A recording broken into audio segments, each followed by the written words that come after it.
we are very happy to be with Sarath Kumarasinghe, one of the foremost classical Esraj players in Sri Lanka. Welcome to Boston, Sarath. Thank you. First of all, I would like to ask you to please describe the Esraj for the viewers who are not very familiar with this instrument. Thank you, Aini. First of all, thank you so much for inviting me here, and I'm very deeply happy and privileged to be here. The question about the Esraj is my favorite question because there is so much awareness which needs to be made for this instrument. So I will start by showing people the instrument. This is, it looks very similar to the sitar, and it has the identical fretboard like the sitar. The notes are identical. The first 4 strings are identical to sitar, and you will have another 15 vibration strings. There are 2 key differences between the sitar and the Esraj. One is that instead of plucking, I use the bow, so this goes as a string instrument.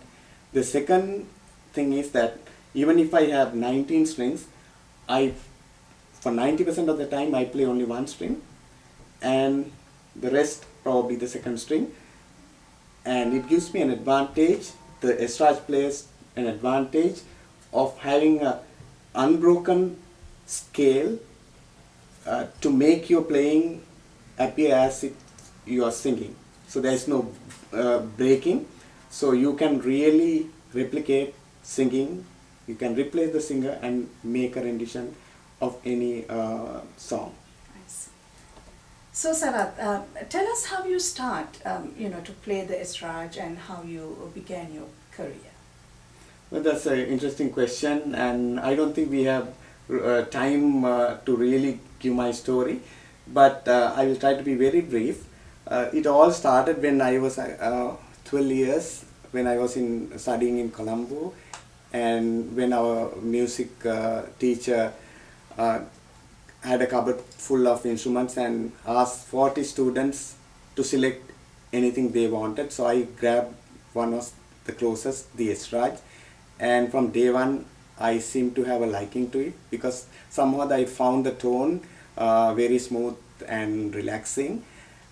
Even if we were not stressful at the time, but I thought I liked it. And then to find, when you go and ask my parents, they mentioned that my elder sister was actually using the Esraj in the College of Fine Arts at that time. So I had the instrument at home, so I got hooked to the instrument. You have studied classical vocal and instrumental music. Could you please tell us about that? That's again a long story. This I have to take more time. I remember I told you that I got hooked to this instrument, and while doing the studies I was actually doing a lot of practice in the instrument, and at one point I thought I should do this as a subject in school. So I asked my teacher, can I offer this for GCE O level at the time? So the teacher was thrilled, but my friends thought I was really going to get crazy. So I ended up being the first student in my college to offer music as a subject. But I could not continue that because I had to do different subjects to get to the university. So I started, after my career got into place, I started getting back to the Esraj and started studying with the Bhatkande University in Lucknow, and had to go there for the exams for vocal and instrumental, but I specialized in the Esraj. Sarath, I'm getting a little curious to hear the sound of this wonderful instrument, Esraj. Do you mind playing a song for us? Okay, I was waiting for that. So I'll play a small clip from one of the well-known Sri Lankan songs. Mm-hmm.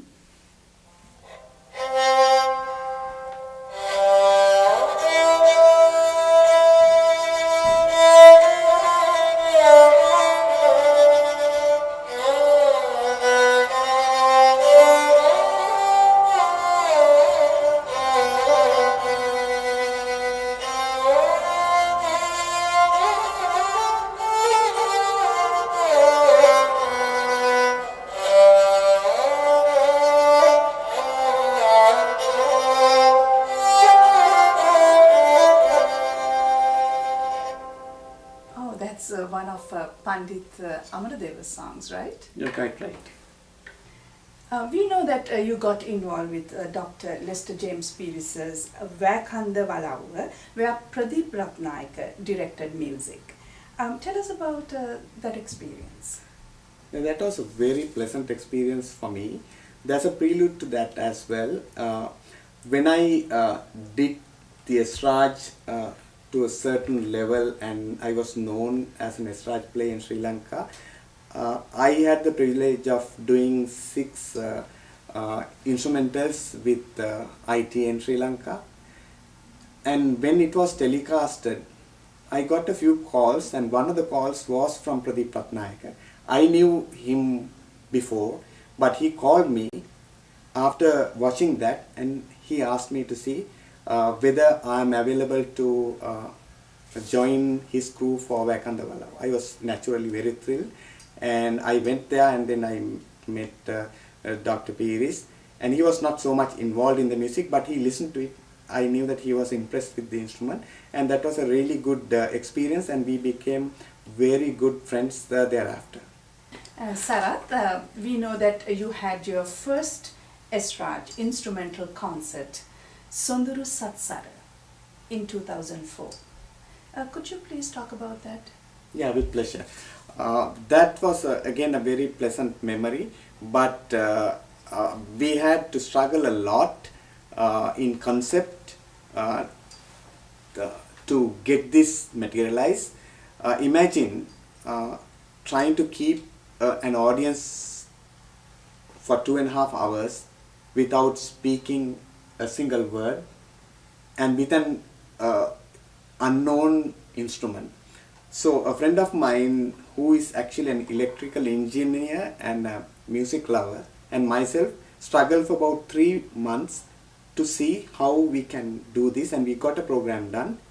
After that, within the next 3 months, we had the concert and the reviews were very good, and we had a repeat after 2 years again in Toronto.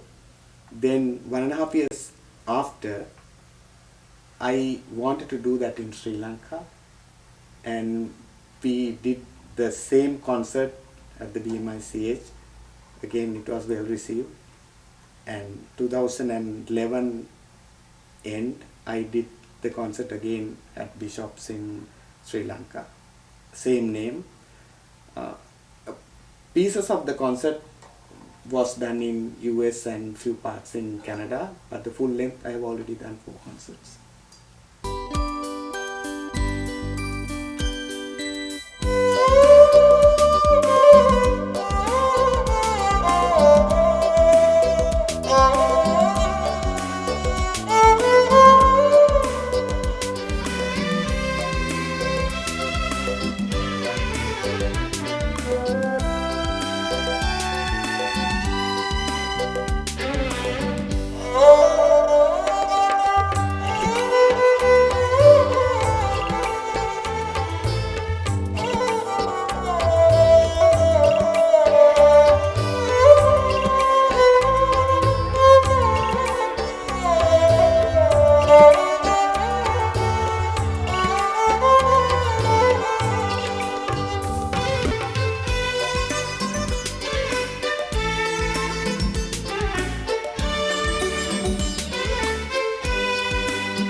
was what was the format of this concert? The format of Sonduru Satsara is easily described this way. Many people are familiar with Victor Ratnayaka's Sa. This is, I could say, an instrumental adaptation of the same format.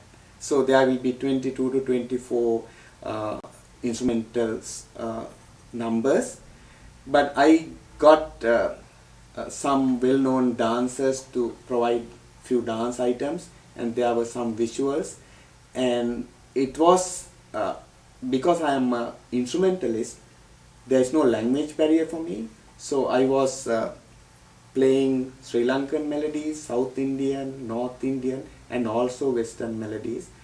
So there was something for everyone.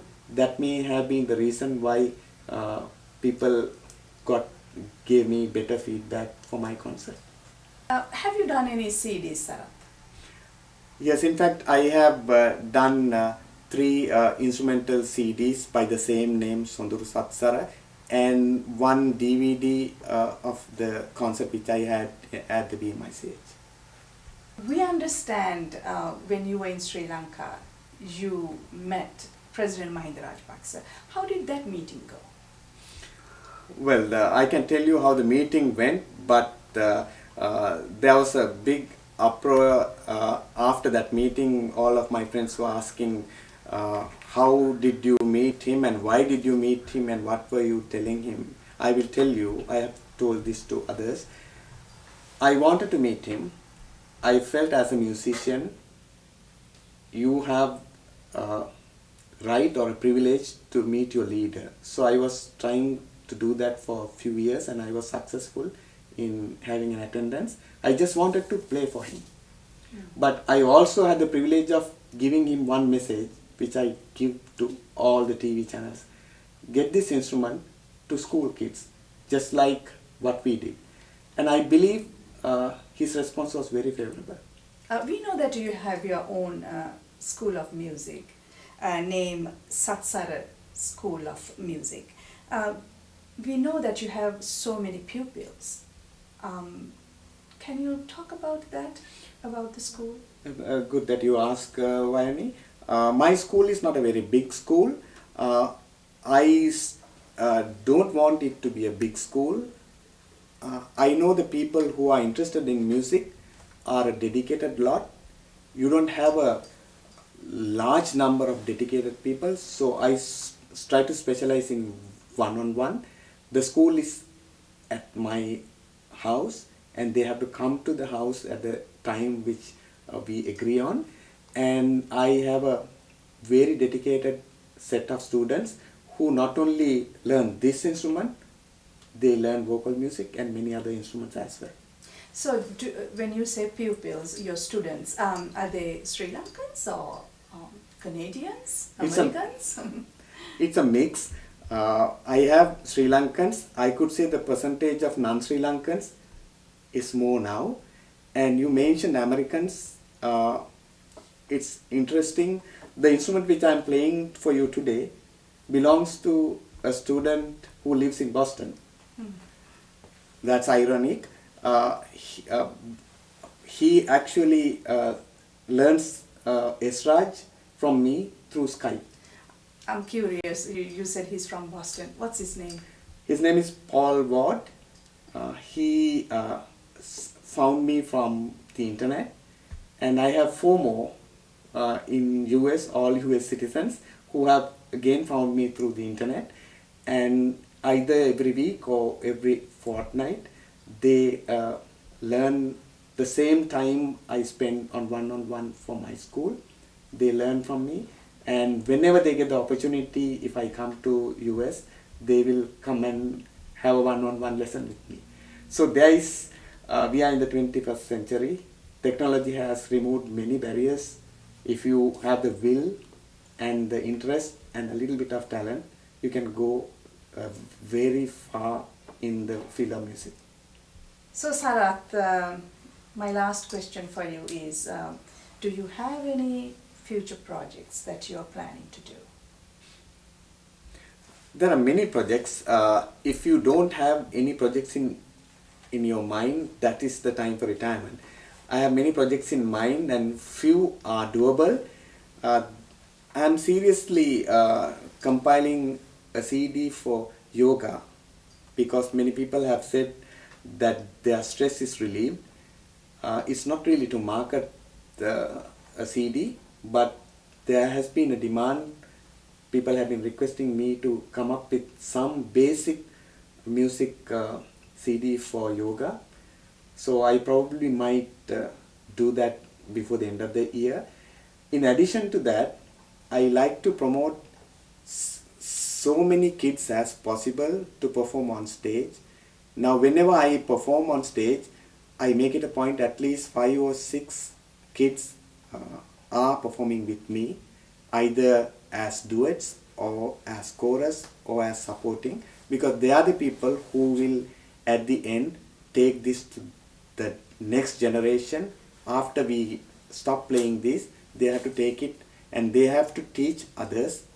That's the reason why I want a lot of kids to take this instrument, so that after a few years or a decade, there will be a revival of this instrument with the new generation. Sarath, as a Sri Lankan, we are very proud of you. We are proud of your work. Hope you continue to do your wonderful work with Sri Lankans, non-Sri Lankans around the world. And Boston Lanka would like to wish you all the very best. Thank you so much for inviting. Thank you so much for having me. And I wish the Boston Sri Lankan community also all the very best.